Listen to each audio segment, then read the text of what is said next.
Robin Hood Radio presents Flavor Matters with Serge Madikians. He's the owner of Servan Restaurant in Armenia.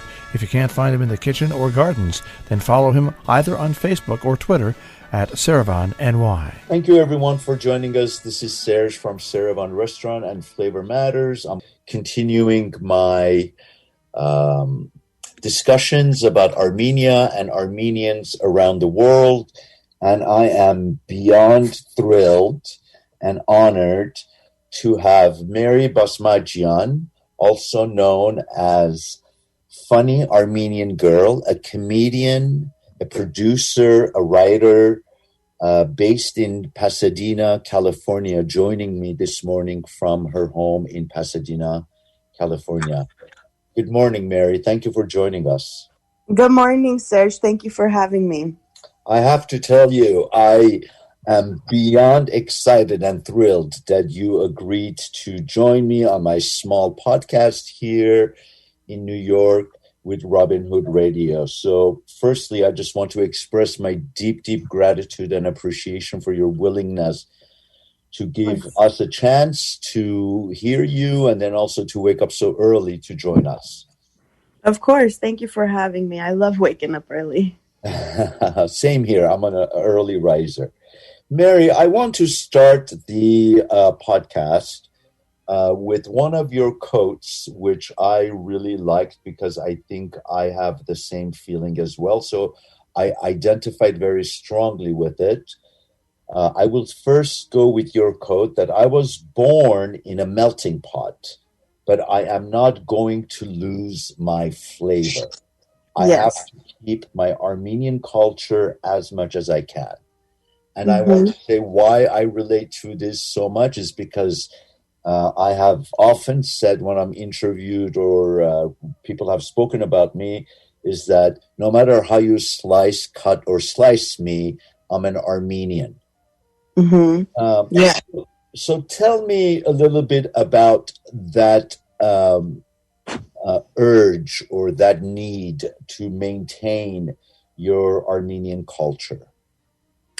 You know, I think it starts from home. My grandma, but all of my grandparents had a great impact on my upbringing. They practically raised me. And my paternal grandmother, Madi, who I was named after, she always instilled in me that it was very important to maintain the language, to maintain my culture and learn about it and teach even others, non-Armenians, about it as well and how important it was. And from there on, I've always kept that in my mind.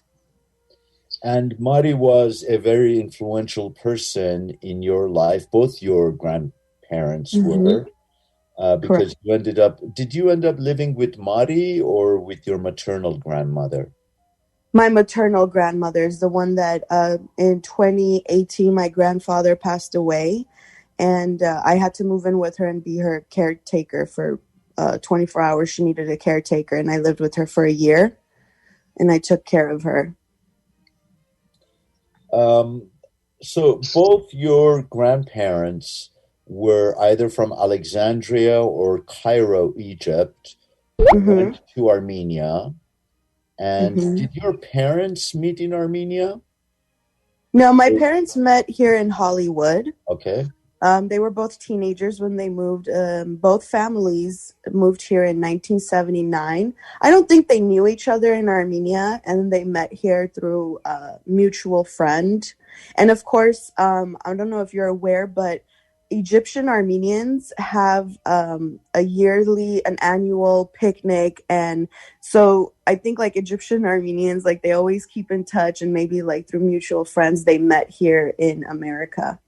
That's right. And when you say in Hollywood, our listeners may not be aware of it, but on Hollywood Boulevard and Western Street, am I correct about that? There is a sign that a plaque on the intersection, Little Armenia. Yes. A lot of Armenians migrated there. So in Los Angeles, Hollywood was the first town which welcomed a lot of Armenians and a lot of Armenians, whether from Armenia or different Mhm. parts of the world when they migrated to the U.S. I assume it began in the 50s, 60s, and continued into up to the 70s. Yeah. So that little Armenia. So do you know if that picnic still goes on? I'm not sure now. It was my grandparents that would go.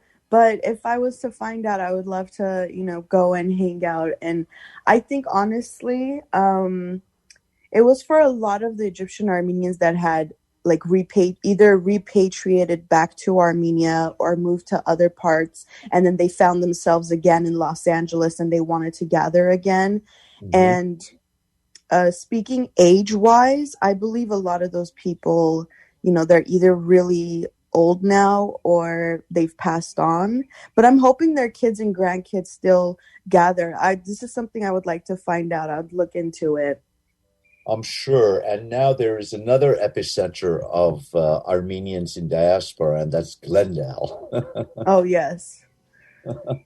Which I don't know if you know or not. I lived in Glendale on Brand and Stockton for about 2 years. Nice. Yeah, it was in around the time that you were born, 1988 to 1989, 90. Mm-hmm. So, Mary, you are a Armenian that has grown up in Los Angeles area, Mm-hmm. and you were born and raised in in Los Angeles area to parents that are Armenians. When I came to the U.S. in 1978, I went to an Armenian school called Mesropian in Mm-hmm. Pico Rivera, and there were a lot of second generation Armenian Mm-hmm. kids that didn't speak the language at all. So I am wondering what it is about you or what it is about your family, but I think it's more about you because I think, when I was a young man and in that high school, there were a lot of parents that wanted their kids to speak English, Armenian, but it was a lot easier for everyone to speak in English, and many of them had very, very difficult time speaking Armenian.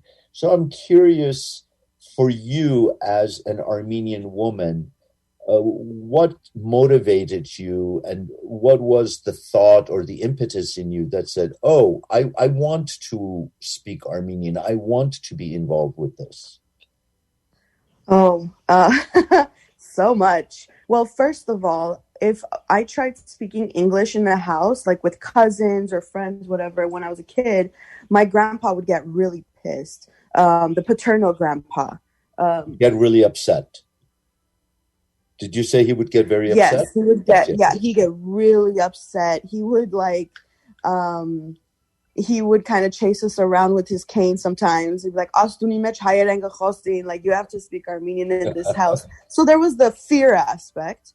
But also I noticed and with kids, when they see that someone is getting positive feedback or the adults pay attention and they're positive about it. I noticed that the adults were very fond of the children that knew how to read and write Armenian, and the ones that would recite Armenian poems. And I was like, oh, I want to be liked by the adults. So and grandma always said it's really important to learn the language, but I also felt really happy when I would either recite a poem really well or I would do Armenian workbooks and things of that sort, and grandma would give me positive feedback and she would like that. That kind of encouraged me. My father also, he would, around when I was 5, my parents divorced, and when he would pick me up on the weekends, he would take me to Abril Bookstore, which is a really famous Armenian bookstore here in LA. It's in Glendale. And he would help me pick out some workbooks, and he would make me do, Armenian workbooks on the weekends. Sometimes I hated that as a kid, I'll admit. But now looking back, I really appreciated the work that he put in. And and his mom too. Him and his mom really instilled that in me to want to go after learning the language, reciting poems. I even went to Saturday school because my family, we couldn't really afford private Armenian school full time. So I did go to like regular public school, but on the weekends, Saturday mornings, I would go to a Saturday Armenian school. Tell us about an incident that happened in that school. You questioned the teacher, and the teacher responded poorly. I'm sorry, can you repeat that again? You got cut off. There was an incident in that Saturday school that you questioned what the teacher was saying, and you were quasi-punished. Do you know the incident I'm addressing? I think it might be the Sunday school one. Yes, exactly. Yes. The Sunday school one,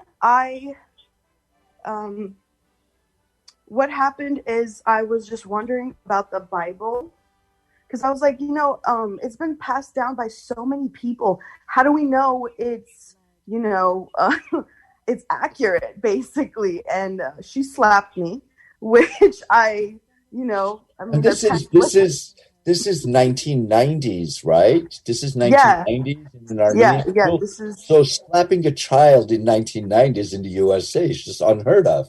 But among Armenians, it's like that's how you discipline. Yeah.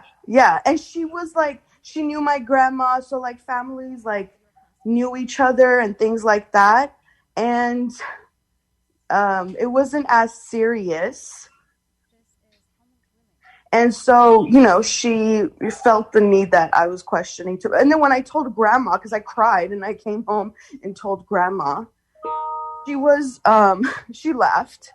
And she, in her own way, I think, like, I'm trying to remember how she explained it, but grandma always had a way of explaining things to kids in like a better way, and like she was a little bit more understanding, and she was nice. Also, she probably bought me some ice cream, like, to kind of even it out. It's interesting because the reason I bring that up is because your intellect, your criticism, your desire to understand or not just accept right, was really perceived as a disrespect. And I, as an Armenian kid from Tehran, Iran, I was beat up quite a bit because of my questioning was perceived as disrespect, which is one of the more absurd traditions of Armenian culture, that you never question the instructor, you never question your elders. Right, exactly. And I was always taught to respect your elders. So no matter what, you have to respect what they say, even if they're wrong or if you feel they're wrong, which I'm kind of, to tell you the truth, I'm kind of coming around to the idea of that it's not, maybe it's not right to teach our kids just to respect the elders just because they're elders. They should question, I think.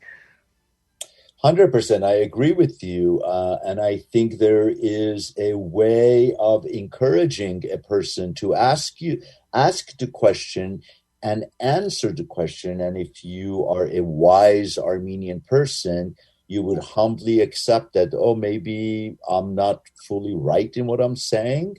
Right. What your teacher did and what my teachers did in the past was to just basically tell me to shut up. Mm-hmm. Because you're a student and you follow what I say.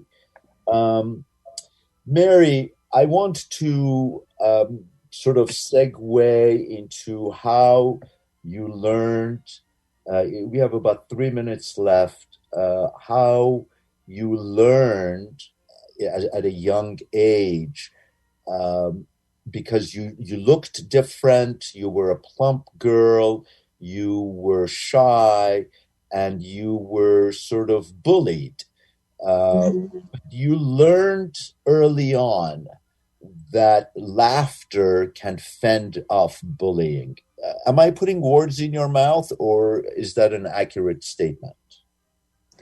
maybe in the moment I didn't consciously as a kid didn't realize that it was, laughter warded off bullying, but I did realize that it would give me like positive feedback from people, or like with the adults, like I said earlier, with the language, like if I made people laugh, or the stories I would tell. And this kind of started around, I want to say maybe middle school or high school. It wasn't so much in elementary. Elementary was still, I was getting bullied, and I was the only Armenian kid in the class with divorced parents. So like it was a lot of things going on. So back then I didn't, really do the comedy thing. But as I got older, I started like kind of telling what would happen on the bus to my friends, like anecdotal stuff, like just telling stories. And then little by little, I went to a first stand-up comedy show, and I realized this is something that I wanted to do.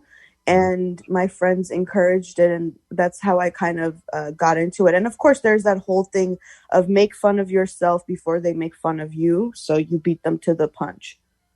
I fully understand that. And for our listeners, to clarify something, you said that you were the only Armenian kid with divorced parents, and how divorced is looked down upon amongst Armenians. Back then, yes. In the 90s, that was very rare. And my entire class was Armenian.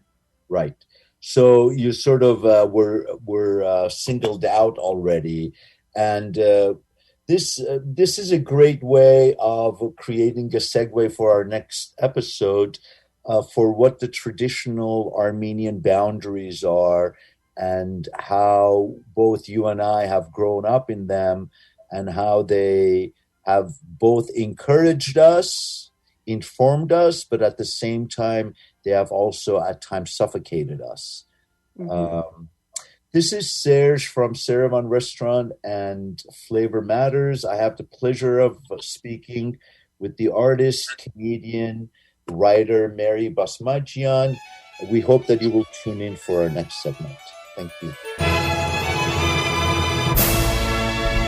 Flavor Matters is a joint production of the Servan Restaurant and Robin Hood Radio.